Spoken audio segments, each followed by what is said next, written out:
Tayo ay ano nga, lalaban na sa sa pagsintada. Kailangan yung lahat nakapatos.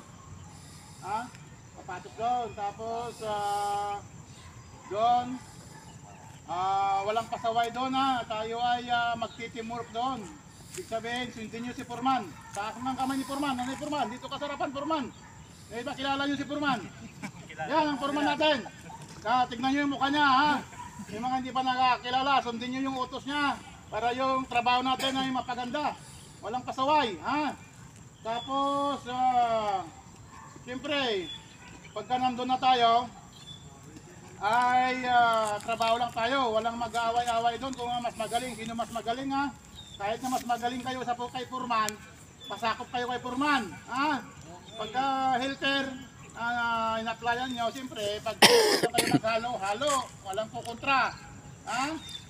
Yung ganun ang buhay natin sa construction. Kahit na ikaw ay mas magaling kay Purman o ano man, pagka helper ang in-applyan nyo, kayo ay inutusan, sumunod kayo. At tayo ay trabaho lang, walang personalan dito sa trabaho. At ang kailangan natin ay magkaroon ng pera, pabili ng bigas o ano man yan sa pamilya, pang suporta natin. Kaya ang mahalaga ay teamwork tayo doon sa site, sa project site natin, doon sa building.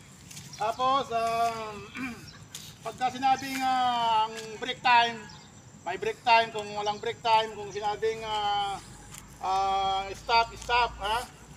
Ano ba yung pag natin Sir Wesley? Break time na tanghali. Hindi naman na kayo mag-break time, kahit quarter, hindi na kayo magpagalian. Pag walang strict time kayo, quarter, kakain na. Ha? Eh, kayo ba'y nagbabaon? Kasi pagka wala kayong baon, malayo. Magdala na kayo, kahit na parang ulo ng pusa lang na kanin, bulsa nyo dito, pwede na. Ginagalawan ninyo